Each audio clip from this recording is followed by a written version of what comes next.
খালেদা জিয়াকে বিদেশ পাঠানোর আবেদনে আইন মন্ত্রণালয়ের মতামত স্বরাষ্ট্র হয়ে যাবে প্রধানমন্ত্রীর কাছে। ঝালকাঠিতে লঞ্চে আগুনের ঘটনায় মালিক গ্রেফতার, পরিচয় শনাক্তে 17 জনের ডিএনএ সংগ্রহ।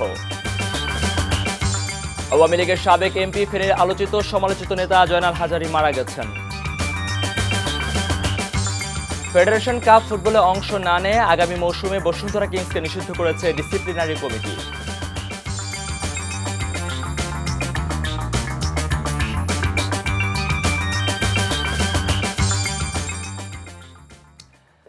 আসসালামু আলাইকুম, শেখ মহিউদ্দিন স্বাগত জানাচ্ছি এনটিভির সকালের খবরে। একেএস টিএমটি বার শিরোনাম দেখছিলেন, এবার পুরো খবর। চিকিৎসার জন্য বিএনপি চেয়ারপারসন বেগম খালেদা জিয়াকে বিদেশ পাঠানোর আবেদনে মতামত দিয়ে স্বরাষ্ট্র মন্ত্রণালয়ে পাঠিয়েছে আইন মন্ত্রণালয়। সোমবার সচিবালয়ে সাংবাদিকদের একথা বলেন আইনমন্ত্রী আনিসুল হক। তবে আবেদনে কি মতামত দেয়া হয়েছে তা জানাতে অপারগতা প্রকাশ করে আনিসুল হক জানান, আবেদনটি স্বরাষ্ট্র মন্ত্রণালয় থেকে চূড়ান্ত নিষ্পত্তির জন্য প্রধানমন্ত্রীর কাছে যাবে। নজরানা চৌধুরীর রিপোর্ট। সরকারের নির্বাহী আদেশে কারামুক্ত হয়ে নিজ বাসায় থাকা বিএনপি চেয়ারপারসন বেগম খালেদা জিয়া গত 13 নভেম্বর রাজধানীর একটি বেসরকারি হাসপাতালে ভর্তি হন। 17 নভেম্বর তার লিভার সিরোসিস ধরা পড়ে। সেই থেকে তিনি হাসপাতালেই চিকিৎসাধীন আছেন। এর পরপরই খালেদা জিয়ার ছোট ভাই শামীম ইস্কান্দার চিকিৎসার্থে তাকে বিদেশে নেয়ার জন্য স্বরাষ্ট্র মন্ত্রণালয়ে আবেদন করেন। এ বিষয়ে আইনি ব্যাখ্যার জন্য আবেদনটি আইন মন্ত্রণালয়ে পাঠায় স্বরাষ্ট্র মন্ত্রণালয়। সোমবার মতামত দিয়ে সেই আবেদনটি স্বরাষ্ট্র মন্ত্রণালয়ে পাঠানো হয়েছে বলে জানান আইনমন্ত্রী। আগের আবেদনের প্রেক্ষিতেই যে ওনারা ওই আবেদনের ধারাবাহিকতায় যে আবারও আবেদন করেছেন, সেই আবেদনটি ব্যাপারে আমাদের আইনি মতামত দিয়ে আমরা এখন এটা স্বরাষ্ট্র মন্ত্রণালয়ে পাঠিয়ে দিচ্ছি। আমি মাননীয় স্বরাষ্ট্র মন্ত্রীকেও জানিয়ে দিয়েছি যে এই ফাইলটা যাচ্ছে ওনার কাছে। আমার মনে হয় যে এই ফাইলটা মাননীয় প্রধানমন্ত্রী পর্যন্ত যাবে, তারপরে আপনারা সিদ্ধান্ত জানতে পারবেন। তবে আবেদনটিতে তিনি ঠিক কী মতামত দিয়েছেন তা জানাতে অপারগতা প্রকাশ করেন আইনমন্ত্রী। বেগম খালেদা জিয়াকে যে ধারায় কারাগার থেকে মুক্তি দেয়া হয়েছে সে বিষয়ে আগে তিনি যে ধরনের মন্তব্য করেছেন সেটি সঠিক বলে মন্তব্য করেন মন্ত্রী। 401 ধারায় যে 6টা উপধারা আছে সেইখানে পাস্ট অ্যান্ড ক্লোজ ট্রানজ্যাকশনে আবার বিবেচনা করার কিন্তু কোনো সুযোগ নাই। আইনের যে ব্যাখ্যা, আমি আইনের যে ব্যাখ্যা দিয়েছি সেই ব্যাখ্যার সাথে কোনোখানেই আমি দেখি নাই যে তার কোনো জাজমেন্টে আমি দেখি নাই তা এটার ব্যাপারে কোনো দ্বিমত আছে। তা আমার ব্যাখ্যাটাই সঠিক বলে আমি মনে করি। দুর্নীতির মামলায় সাজাপ্রাপ্ত বিএনপি চেয়ারপারসনকে নির্বাহী আদেশে 2020 সালের মার্চ মাসে মুক্তি দেয় সরকার। এরপর 3 দফায় সেই মুক্তির মেয়াদ বাড়ানো হয়েছে। নজরানা চৌধুরী, এনটিভি নিউজ, ঢাকা। সরকার দেশের নির্বাচন ব্যবস্থা সম্পূর্ণ ধ্বংস করে দিয়েছে বলে অভিযোগ করেছেন বিএনপির জাতীয় স্থায়ী কমিটির সদস্য ডক্টর খন্দকার মোশাররফ হোসেন। বেগম খালেদা জিয়াকে বিদেশে চিকিৎসা দিতে আইন নয়, সরকারি বাধা বলেও দাবি করেন তিনি। এদিকে বিএনপির স্থায়ী কমিটির আরেক নেতা মির্জা আব্বাস অভিযোগ করেন, বেগম জিয়াকে মুক্তি না দিয়ে বিএনপিকে ধ্বংসের ষড়যন্ত্র চলছে। জান্নাতুল ফেরদৌস, রুবার রিপোর্ট। সোমবার সকালে ঢাকা রিপোর্টার্স ইউনিটিতে south Asian youth research centre আয়োজন করে এই আলোচনা সভার। সেখানে উঠে আসে দেশের মানবাধিকার সহ রাজনীতির নানা প্রসঙ্গ। এ সময় বিএনপি নেতা ডক্টর খন্দকার মোশাররফ হোসেন বলেন, আইন কোনো বাধা নয়, সরকার চাইলেই বেগম জিয়াকে বিদেশে চিকিৎসার অনুমতি দিতে পারে। এছাড়া সম্প্রতি অনুষ্ঠিত ইউনিয়ন পরিষদ নির্বাচনে সহিংসতার জন্য সরকারকেই দায়ী করেন তিনি। এই নির্বাচন ব্যবস্থা সরকার সম্পূর্ণ ধ্বংস করে দিয়েছে।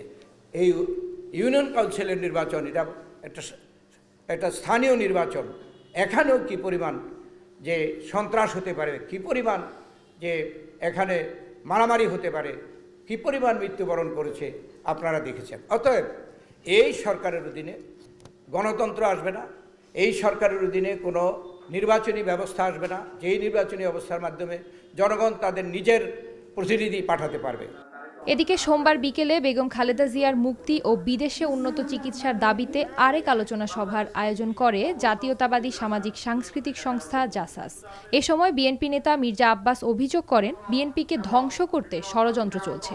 আমার নেত্রী নির্দোষ, বিনা অপরাধে তাকে কারান্তরীণ করা হয়েছে। শুধুমাত্র প্রতিহিংসাপরায়ণ মনোভাব নিয়ে তারা নেত্রীকে আটকে রেখেছে। তাদের ধারণা কি জানেন, যে নেত্রী ওনাকে আটকে রাখলে বিএনপি শেষ হয়ে যাবে। বিএনপি একটি গণমানুষের দল, শহীদ রাষ্ট্রপতি তৈরি করা দল, বেগম খালেদা জিয়ার লালন করা একটি দল। এই দলকে ধ্বংস করার কোনো ক্ষমতা ইনশাল্লাহ বাংলাদেশের অন্তর নাই। দেশি কিংবা বিদেশি কোনো শক্তির এই দলকে ধ্বংস করার ক্ষমতা নাই। দ্রুত মুক্তি দিয়ে বেগম খালেদা জিয়াকে উন্নত চিকিৎসার জন্য বিদেশে পাঠানো না হলে কঠোর আন্দোলন গড়ে তোলা হবে বলেও হুঁশিয়ারি দেওয়া হয় আলোচনা সভায়। Jannatul Ferdous Ruba, NTV news, Dhaka. মালদ্বীপের প্রেসিডেন্ট ইব্রাহিম মোহাম্মদ সোলির আমন্ত্রণে 6 দিনের সফর শেষে দেশে ফিরেছেন প্রধানমন্ত্রী শেখ হাসিনা। বিমান বাংলাদেশ এয়ারলাইন্সের ভিভিআইপি ফ্লাইটে সোমবার বিকেল 5:30টায় হজরত শাহজালাল আন্তর্জাতিক বিমানবন্দরে পৌঁছান প্রধানমন্ত্রী। এর আগে মালদ্বীপের ভেলানা আন্তর্জাতিক বিমানবন্দরে প্রধানমন্ত্রীকে বিদায় জানানো হয়। দেশটির স্ট্যাটিক গার্ড শেখ হাসিনাকে সালাম জানান এবং তিনি স্ট্যাটিক গার্ড পরিদর্শন করেন।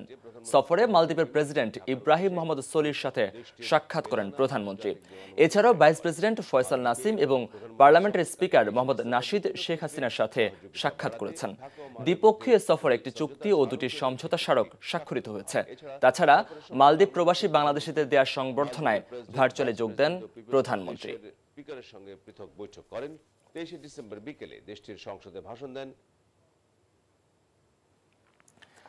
ঝালকাঠির সুগন্ধা নদীতে ভয়াবহ অগ্নিকাণ্ডের শিকার এমভি অভিযান 10 লঞ্চে ইঞ্জিনের ফিটনেসের পাশাপাশি যাত্রীদের জীবন রক্ষাকারী সরঞ্জাম ছিল না।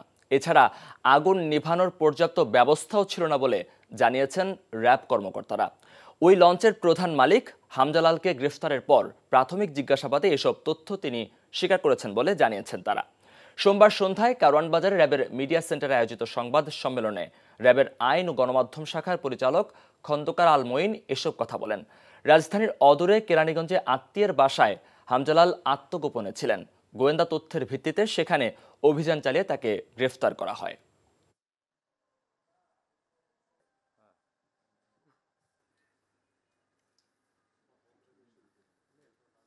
যে মূলত ইঞ্জিন রুম থেকেই অগ্নিপাতের সূত্রপাত হয়েছিল, যেখানে তারা বিভিন্নভাবে উল্লেখ করেছে বিভিন্ন যাত্রীরা যে এখানে লঞ্চে যে অগ্নি নির্বাপন যন্ত্র বা অন্যান্য যে লাইফ সেভিং সরঞ্জামাদি এগুলো পর্যাপ্ত ছিল না। পাশাপাশি এখানে যে যাত্রীদের যে অভিযোগ ছিল যে এই লঞ্চটি যখন চলমান অবস্থায় বিভিন্ন সময় ইঞ্জিনের যে ত্রুটি সেটা তারা লক্ষ্য করেছে এবং তারা বিভিন্ন সময় লঞ্চের স্টাফদের সাথে আলোচনা করেছে যে লঞ্চে কোনো ইঞ্জিনের ত্রুটি রয়েছে কিনা। এদিকে সুগন্ধা নদীতে বরগুনাগামী লঞ্চে এমভি অভিযান 10-এ আগুন লেগে নিখোঁজদের মধ্যে একজনের মৃতদেহ উদ্ধার করেছে পুলিশ। বিষখালী নদীর তীরে কিস্তাকাঠি এলাকায় মৃতদেহটি পাওয়া যায়। আগুন লাগার কারণ অনুসন্ধানে বিশেষজ্ঞ একটি দল লঞ্চটি পরিদর্শন করেছে। সোমবারও সুগন্ধা ও বিষখালী নদীতে উদ্ধার অভিযান চালিয়েছে ফায়ার সার্ভিস ও কোস্টগার্ড। স্বজনরা এখনও খুঁজে বেড়াচ্ছেন নিখোঁজ প্রিয়জনদের। এদিকে বরগুনা ও ঝালকাঠিতে 17 জনের ডিএনএ নমুনা পরীক্ষা সংগ্রহ করা হয়েছে। ডেস্ক রিপোর্টে বিস্তারিত। উদ্ধার হওয়া মৃতদেহ লঞ্চঘাট এলাকায় নিয়ে আসার পরেই ছুটে আসেন বাবা মা ও সন্তান হারানো বরগুনার পাথরঘাটা উপজেলার শাহিনুর বেগম। তবে বিকৃত হয়ে যাওয়ায় লাশ শনাক্ত করতে পারেননি তিনি। উদ্ধার হওয়া মৃতদেহ দেখে কান্নায় ভেঙে পড়েন। নিখোঁজদের সন্ধানে নদীর তীরে ও লঞ্চঘাট এলাকায় তার মতো আরও কয়েকজন স্বজনের দেখা মেলে। তাদের দাবি জীবিত না হলেও অন্তত মৃতদেহ যেন বাড়িতে নিয়ে দাফন করতে পারেন। আমার আব্বা, আমার মেয়ে আয়শা কুসুম আর ওবায়দুল কাদের পাড়াই জমা আগুই নিতে আমরা হ্যাঁ সাজাই গেজাই দিছি ফেরা আইসে নানা নাতনি আর কোনো খোঁজ খবর কিছু অবতারিক পাই না। আমার 4 জন নিখোঁজ। এই কথা শুনে আমি আসলাম, আইসা শুনি যে ওই যে নাপিরহাট একজন একটা লাশ পাওয়া গেছে, এটা লাশ হচ্ছে পুরুষ আর আমার লাশ হচ্ছে মহিলা। 8:30 দিকে একটা ফোন পাই যে নাপিতের হাট নামক একটি জায়গায় একটি লাশ পাওয়া গেছে। সাথে সাথে আপনার পুলিশের সহায়তা আমরা একটি ট্রলার নিয়ে আমরা ওখানে গিয়ে আমরা লাশ উদ্ধার করে তারপর পুলিশের কাছে হস্তান্তর। এদিকে 3 সদস্যের একটি অগ্নিকাণ্ড বিশেষজ্ঞ দল পুড়ে যাওয়া লঞ্চ পরিদর্শন করেছেন। তারা অনুসন্ধান করে আগুনের কারণ উদ্ঘাটন করেছেন, তবে এ ব্যাপারে বিস্তারিত কিছু জানাননি। ফায়ার ইনভেস্টিগেশন করার জন্য এখানে আসছে, কিভাবে আগুন লেগেছে, কিভাবে এটাকে মিটিগেট হয়েছে, কিভাবে সাবপ্রেশার হয়েছে সবকিছু বলতে পারবো আমরা ইনশাল্লাহ। কিছুদিন পরে আমরা রিপোর্টটা জমা দেবো fire service civil defence, so আপনারা সেখান থেকে কালেক্ট করতে পারবেন, তখন আপনারা বুঝতে পারবেন যে এক্স্যাক্টলি কি ঘটনা ঘটছে, কেমন করে ঘটছে এটা। এদিকে বরগুনায় 15 এবং ঝালকাঠিতে 2 স্বজনের ডিএনএ নমুনা সংগ্রহ করেছে সিআইডি। বৃহস্পতিবার রাতে সুগন্ধা নদীতে বরগুনাগামী এমভি অভিযান 10 লঞ্চে অগ্নিকাণ্ডের ঘটনায় এ পর্যন্ত 42 জনের মৃত্যু হয়েছে। NTV news desk. কক্সবাজারের স্বামীর কাছে চাঁদার টাকা না পেয়ে স্ত্রীকে দলগত ধর্ষণ করেছে আশিকুল ইসলাম ও তার সহযোগীরা। গ্রেফতারের পর র্যাবের কাছে একথা স্বীকার করেছে প্রধান আসামি আশিক। সোমবার র্যাবের মিডিয়া সেন্টারের ব্রিফিংয়ে জানানো হয়, দলগত ধর্ষণের শিকার নারী তার 8 মাস বয়সী শিশুর হার্টের চিকিৎসার জন্য কক্সবাজারে বেড়াতে যাওয়া বিত্তবানদের কাছে আর্থিক সহায়তা চাইতেন। সেই টাকা থেকে 50,000 টাকা চাঁদা দাবি করে আশিক ও তার সহযোগীরা। পরে চাঁদার টাকা না পেয়ে স্বামী ও সন্তানকে জিম্মি করে স্ত্রীকে দলগত ধর্ষণ করে তারা। আশিকের বিরুদ্ধে কক্সবাজার সদর থানায় অস্ত্র, মাদক, নারী নির্যাতন ও চাঁদাবাজি সহ 12টি মামলা রয়েছে।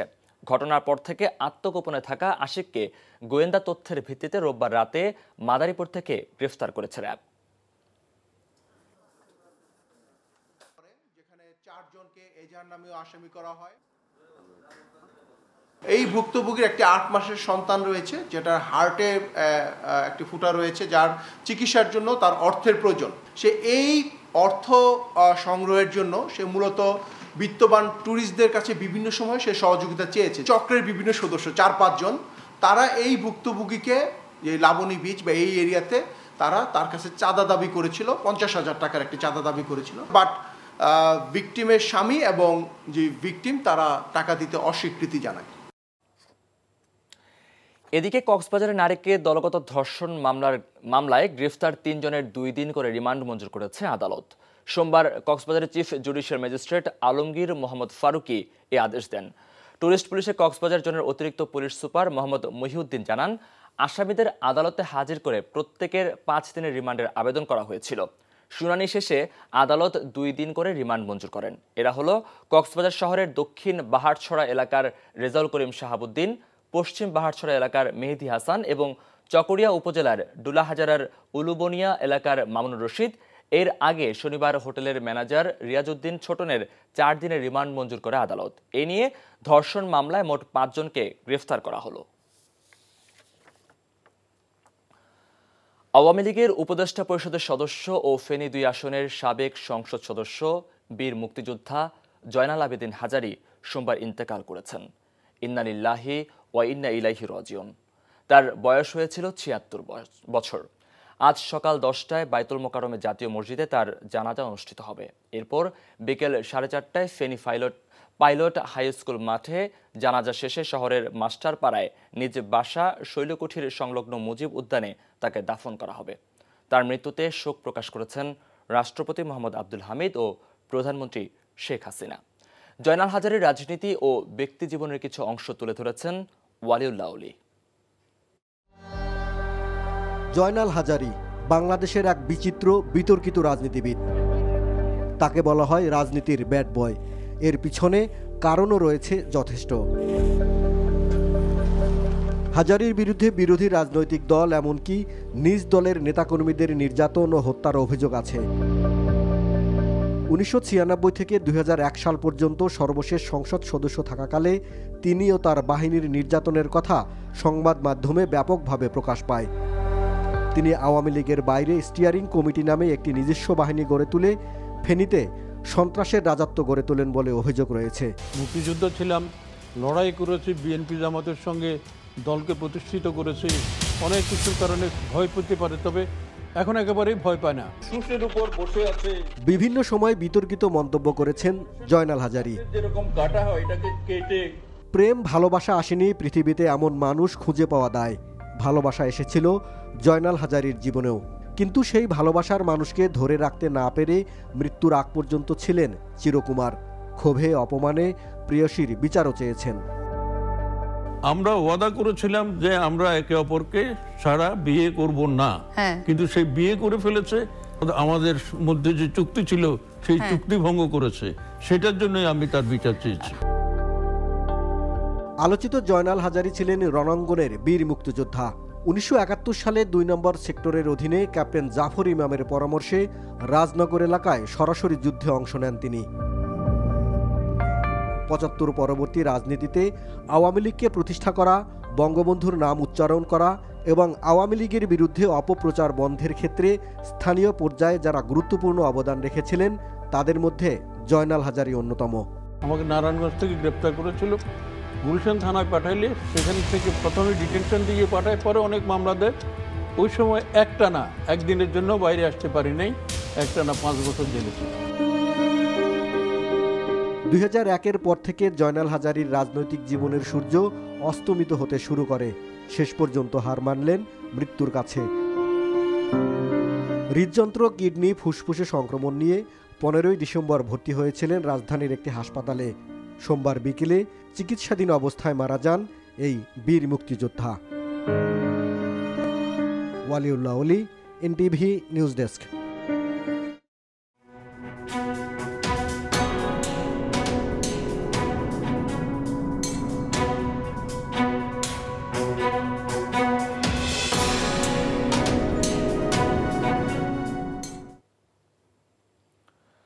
সন্তানের সামনে বাবাকে কুপিয়ে হত্যা, বিকৃত যৌনাচারের নির্মম মৃত্যু, শ্বাসরোধ করে হত্যা। সন্তানের হাতে মায়ের মৃত্যুর মতো মর্মান্তিক ঘটনার সাক্ষী হয়ে রইল বিদায়ী বছর 2021। কিশোরী আনুষ্কার মৃত্যু অথবা সন্তানের হাতে মায়ের মৃত্যুর ঘটনা ছিল ভয়াবহ সামাজিক ও নৈতিক অবক্ষয়ের দৃষ্টান্ত। বিশেষজ্ঞদের দৃষ্টিতে বিচারহীনতা ও সুষ্ঠু রাজনৈতিক চর্চার অভাব এসব ঘটনার জন্ম দিচ্ছে। বছর জুড়ে এমন কিছু বিয়োগান্তক ঘটনা জানাচ্ছেন তামজিদ সুমন।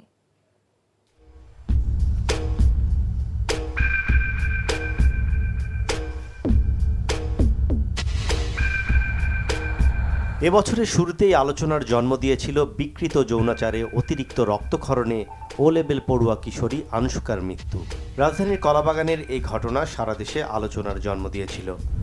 ঘটনার পরদিনই ময়নাতদন্তকারী চিকিৎসক জানান কিশোরীর মৃতদেহে ধর্ষণ ও বিকৃত যৌনাচারের আলামত পাওয়া গেছে। আর ধর্ষণ ও হত্যার অভিযোগে গ্রেপ্তার দিহান আদালতে স্বীকারোক্তিমূলক জবানবন্দি দিলে তাকে কারাগারে পাঠানো হয়। বছরের আরেকটি আলোচিত ঘটনা তরুণী মুনিয়ার রহস্যজনক মৃত্যু। চলতি বছরের 26শে এপ্রিল সন্ধ্যায় গুলশানের একটি ফ্ল্যাট থেকে মুনিয়ার লাশ উদ্ধার করে পুলিশ। এ ঘটনায় সমালোচনার ঝড় ওঠে। মুনিয়ার মৃত্যু রহস্য ঘিরে নাম জড়িয়ে পড়ে দেশের উচ্চ মহলের ব্যক্তিসহ কয়েকজন মডেলের। বছরের মাঝামাঝি রাজধানীর পল্লবীতে শিশু সন্তানের সামনে বাবাকে কুপিয়ে হত্যার ঘটনা ছিল লোমহর্ষক। পল্লবীতে শাহিন উদ্দিনকে প্রকাশ্যে কুপিয়ে হত্যার দৃশ্য সামাজিক যোগাযোগ মাধ্যমে মুহূর্তেই ভাইরাল হয়ে গিয়েছিল। পরে এই মামলার প্রধান আসামি লক্ষ্মীপুরের 1 আসনের সাবেক সাংসদ গ্রেপ্তার হন। চলতি বছরের শুরুতে আরেক নির্মম হত্যাকাণ্ড দেখেছে দেশবাসী।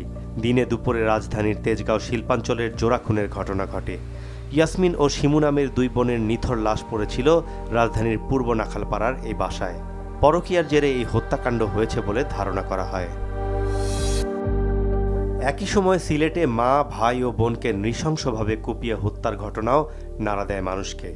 পারিবারিক কলহের জেরে সৎ ছেলে এই হত্যার ঘটনা ঘটায়, পরে খুনি আবাদকে গ্রেপ্তার করে পুলিশ। এরকম আরও অনেক নির্মম হত্যাকাণ্ড ঘটে গেছে বিদায়ী এ বছরে।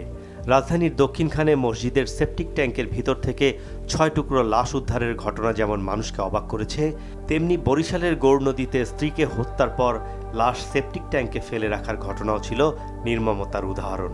আবার নৈতিক স্খলনের চরম অবনতির ফলে মায়ের হাতে সন্তান খুন হবার ঘটনাও ছিল এই 2021-এ। এসব হত্যার ঘটনা বিশ্লেষণ করে মানবাধিকার কর্মী নূর খান বলছেন, বিচার না পাওয়ার সংস্কৃতি অপরাধ প্রবণতার বৃদ্ধির জন্য দায়ী।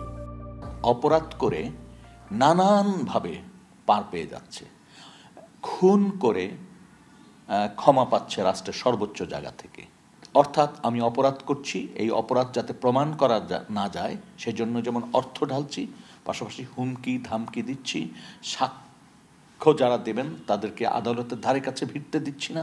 ফলে দেখা যায় যে ওইখানে ন্যায্য বিচারটা আর হচ্ছে না। আর এইটা যখন বহমান থাকে সমাজে, তখন যে কোনো অপরাধী চিন্তা করে আমি তো অপরাধ করে পার পেয়ে যাব।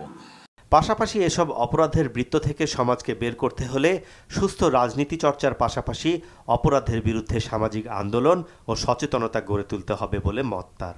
অপরাধ করার পর তাকে যদি আইনের ন্যস্ত করা যেত, ন্যায্য বিচারটা করা যেত এবং এইটা যদি দৃশ্যমান হতো, তাহলে সমাজে একটা বার্তা যেত যে এই ধরনের অপরাধ করে পার পাওয়া যাবে না। সামাজিক বন্ধনকে আরো দৃঢ় করতে হবে, মানে আদর্শিক ধারায় রাজনীতিকে আনতে হবে এবং সমাজকে আনতে হবে। রাজনৈতিক প্রতিহিংসা, ব্যক্তি স্বার্থের দ্বন্দ্ব কিংবা সামাজিক অবক্ষয়, এসব কারণগুলোকেই মূলত দায়ী করা হচ্ছে একটি হত্যাকাণ্ডের পেছনের কারণ হিসেবে। বিশেষজ্ঞরা বলছেন, সমাজ থেকে দুর্নীতি বা অপরাধ দূর করতে গড়ে তুলতে হবে সামাজিক আন্দোলন, আর হত্যাকাণ্ডের মতো অপরাধকে নির্মূল করতে হলে যে কোনো মূল্যে বিচারহীনতার সংস্কৃতি থেকে বেরিয়ে আসতে হবে। Tamjid Suman, NTV news, Dhaka. Federation cup প্রসঙ্গ। ফেডারেশন কাপ ফুটবলে অংশ না নিয়ে আগামী মৌসুমে বসুন্ধরা কিংসকে নিষিদ্ধ করেছে ডিসিপ্লিনারি কমিটি, সাথে ৫ লাখ টাকা জরিমানাও করা হয়েছে। এই শাস্তির আওতায় পড়বে কিংস ও উত্তর বারিধারা। রিপোর্ট নাসিমুল হাসানের। এবারের ফেডারেশন কাপ খেলছে না বসুন্ধরা কিংস। লিখিতভাবে বাফুফের কাছে আবেদন করেও লাভ হলো না বর্তমান চ্যাম্পিয়নদের। শেষ পর্যন্ত ফেডারেশন কাপে অংশ না নেওয়ায় তাদেরকে শাস্তির আওতায় আনা হলো। ফেডারেশনের ডিসিপ্লিনারি কমিটি বসুন্ধরা কিংস ও উত্তর বারিধারাকে আগামী বছর ফেডারেশন কাপে নিষিদ্ধ করেছে, সাথে ৫ লক্ষ টাকা জরিমানাও।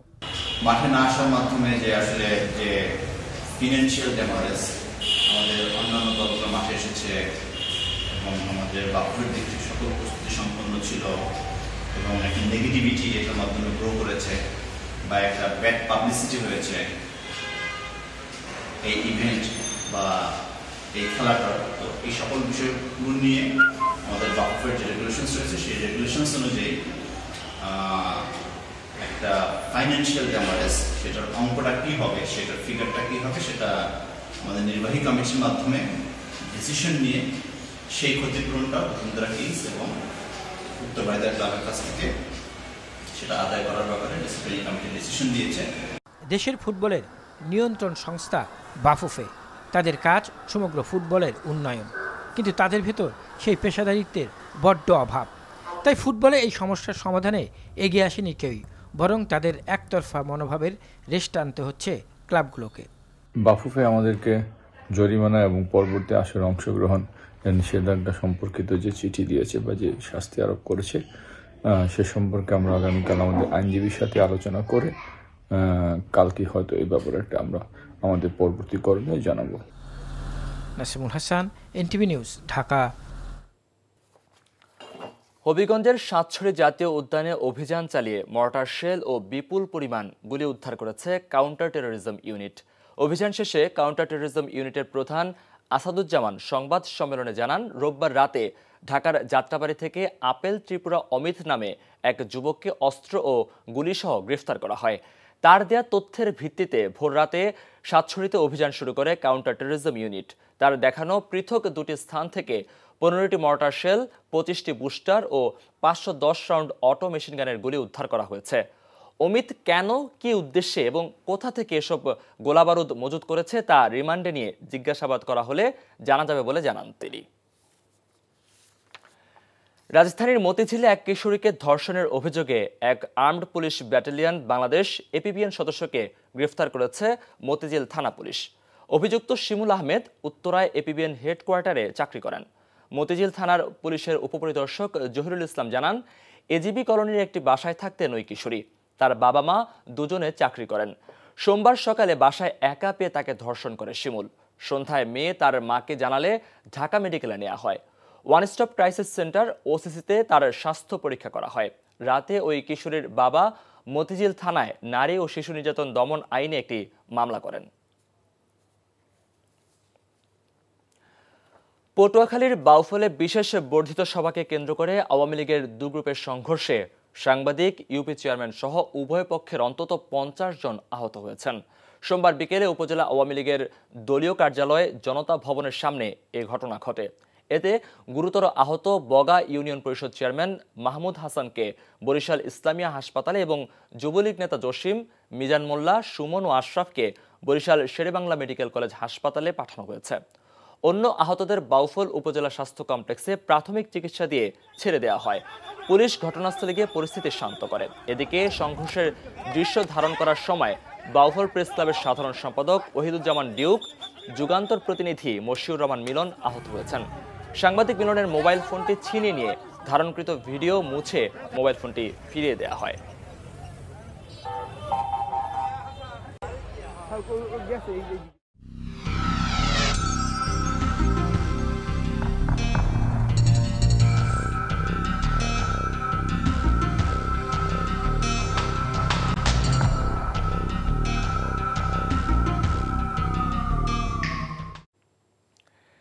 দেশে করোনা শনাক্তের হার আবারও 2% উপরে উঠেছে, আর নতুন করে মৃত্যু হয়েছে আরও একজনের। সোমবার সন্ধ্যায় স্বাস্থ্য অধিদপ্তরের পাঠানো সংবাদ বিজ্ঞপ্তিতে একথা জানানো হয়। তাদের হিসেবে রোববার সকাল 8টা থেকে সোমবার সকাল 8টা পর্যন্ত 24 ঘন্টায় 17,271টি নমুনা পরীক্ষা করা হয়েছে। এর মধ্যে করোনা শনাক্ত হয়েছে 373 জনের। নমুনা পরীক্ষা বিবেচনায় শনাক্তের হার 2.16%। শেষ 24 ঘন্টায় আরও একজন সহ এখন পর্যন্ত দেশে করোনায় মৃত্যু হয়েছে 28,061 জনের, আর মোট শনাক্ত 15,83,626 জন। এ পর্যন্ত করোনা থেকে সুস্থ হয়েছে 15,47,750 জন।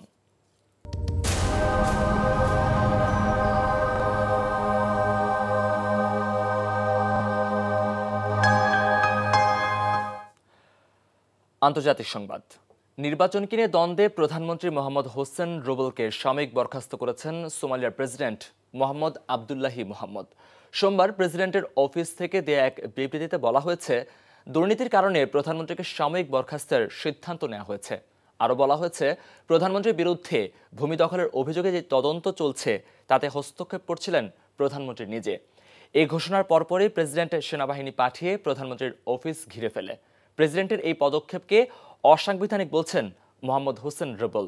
বলছেন, সামরিক বাহিনী ব্যবহার করে দায়িত্ব পালন থেকে তাকে বিরত রাখা যাবে না। প্রেসিডেন্টের এমন সিদ্ধান্তকে পরোক্ষ অভ্যুত্থান হিসেবে আখ্যায়িত করেছেন সহকারী তথ্যমন্ত্রী আব্দুর রহমান ইউসুফ ওমর আদাল।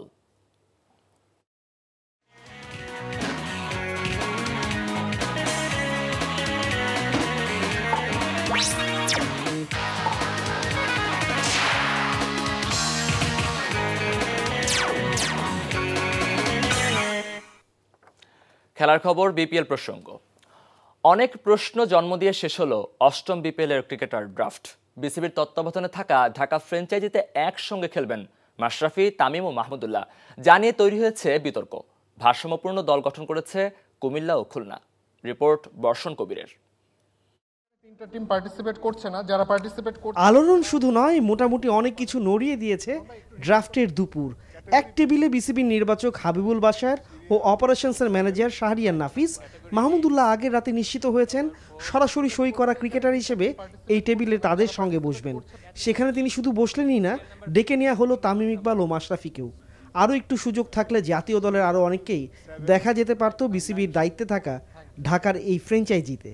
ইটস নট কনফ্লিক্টিং বিকজ এটার জন্য আমরা সেপারেট কোচ গতকালই নিয়োগ দিয়ে দিচ্ছি, ম্যানেজারও নিয়োগ দেওয়া হয়ে গেছে, এবং আমাদের যে মানে গতকাল মানে যে আউটসাইড ড্রাফট লোকাল প্লেয়ার না, ওটাও নিয়ে নেওয়া হয়েছিল। So it will be run by separate. এবং মাঠে যখন টিম খেলে, এখানে কার টিম খেলতেছে কোনো ইন্টারফারেন্সের কোনো ব্যাপার নেই। সমালোচনা ওঠার মধ্যেও আছে স্বস্তির ব্যাপার। জাতীয় দলের ড্রেসিং রুমে তামিম রিয়াদের মানসিক টানাপোড়েন থামবে এই যুদ্ধে। সেখানে সঙ্গী হিসেবে থাকবেন মাশরাফিও। এখন মানুষ অনেক কিছুই অনেক সময় ভাবে, বাট আমি সবসময় আমার তরফ থেকে বিশ্বাস করতাম যে আমাদের যে বন্ডিং বা আমাদের রিলেশন সবসময় ভালো ছিল। এটাই যদি হইতো, আমি তো অ্যাকচুয়ালি পিকড হয়েছি ড্রাফটে। রিয়াদ ভাই ওয়াজ পিকড অ্যাজ অ্যান আইকন। তো রিয়াদ ভাই আমাকে পিক করার পর রিয়াদ ভাই ফোন করে আমাকে বললো যে তুই একটু তাড়াতাড়ি আয়। তো যদি আমাদের সম্পর্ক এতই খারাপ থাকতো তাহলে তখন আমি আসতাম না, ঠিক না? এই ঢাকা কেন্দ্রিক চিন্তার বাইরে ভালো দল গড়েছে বরিশাল ফরচুন। সাকিবের সঙ্গে এই দলে খেলবেন ক্রিস গেইলরা। কুমিল্লা ভিক্টোরিয়ান্সে আছে ফাফ ডু প্লেসিস, সুনীল নারায়ণের সঙ্গে ইমরুল কায়েসরা। আমি খুব হ্যাপি যে আমার কাছে মনে হয় যে আমাদের বোলিং লাইনটা খুব স্ট্রং সব দিক দিয়ে বিবেচনা করলে, এবং সেই সাথে যদি ফরেন প্লেয়াররা যদি আসে এবং তারা অনেক অভিজ্ঞ প্লেয়ার, তো এটাও আমাদের জন্য অনেক কিছু অ্যাডভান্টেজ দিবে। অন্যদিকে চট্টগ্রাম তারুণ্যে ভর দিয়েছে, সেখানে বিদেশিদের উপর প্রাধান্য দেওয়া হয়েছে সবচেয়ে বেশি। তবে আকবর আলী তাদের দলে বিশেষ চমক। এবার আরেকটু বেশি আমরা ইয়াংদেরকে প্রায়োরিটি দিয়েছি। ওভারঅল আমার মনে হয় চট্টগ্রাম চ্যালেঞ্জার্স গতবারের মতো যেরকম মানুষকে একটা এন্টারটেইন করতে পেরেছে, ভালো খেলা দেখাতে পেরেছে, এবারও পারবে ইনশাআল্লাহ। খুলনা মুশফিকুর রহিমকে নিয়ে ভারসাম্যপূর্ণ একটি দল গুছানোর চেষ্টা করেছে। মুশফিক ভাই যেহেতু টিমে আছে, যেহেতু ক্যাপ্টেন, সে গতবার আমাদের ক্যাপ্টেন ছিল খুলনা টাইগার্সে, গতবার সে ক্যাপ্টেন ছিল, এবার সে ক্যাপ্টেন থাকবে, এখানে কোনো ডাউট নাই। আর কোচ আমাদের ল্যান্স ক্লুজনার, সাউথ আফ্রিকান, সে আমাদের কোচ, হেড কোচ। সিলেটেও আছে তারুণ্যের আধিক্য। কোচিং স্টাফ হচ্ছে Marvin Gillan, Julian would, Montu Dutta. এই ড্রাফটেই সব শেষ না, এখনও তালিকার মধ্যে থাকা বিদেশি একজন ক্রিকেটারকে সই করাতে পারবে ফ্র্যাঞ্চাইজিগুলো, পারবে স্থানীয় পর্যায়ের ক্রিকেটারদেরও দলে ফেরাতে। বর্ষণ কবির, এনটিভি নিউজ, ঢাকা। খবর শেষ করছি, যাবার আগে একেএস টিএমটি শিরোনামগুলো আরেকবার। খালেদা জিয়াকে বিদেশ পাঠানোর আবেদনে আইন মন্ত্রণালয়ের মতামত, স্বরাষ্ট্র হয়ে যাবে প্রধানমন্ত্রীর কাছে। ঝালকাঠিতে লঞ্চে আগুনের ঘটনায় মালিক গ্রেফতার, পরিচয় শনাক্তে 17 স্বজনের ডিএনএ সংগ্রহ। আওয়ামী লীগের সাবেক এমপি, ফেনীর আলোচিত সমালোচিত নেতা জয়নাল হাজারী মারা গেছেন। ফেডারেশন কাপ ফুটবলে অংশ না নেয় আগামী মৌসুমে বসুন্ধরা কিংসকে নিষিদ্ধ করেছে ডিসিপ্লিনারি কমিটি। এই ছিল সকালের খবরে। এই খবরের ভিডিও সহ আপডেট জানতে ভিজিট করুন এনটিভি অনলাইন www.ntvbd.com। এছাড়াও এনটিভির জনপ্রিয় সব অনুষ্ঠান ও খবরের আপডেট জানতে ভিজিট করুন আমাদের ইউটিউব ও ভেরিফাইড ফেসবুক পেজ। ধন্যবাদ সবাইকে।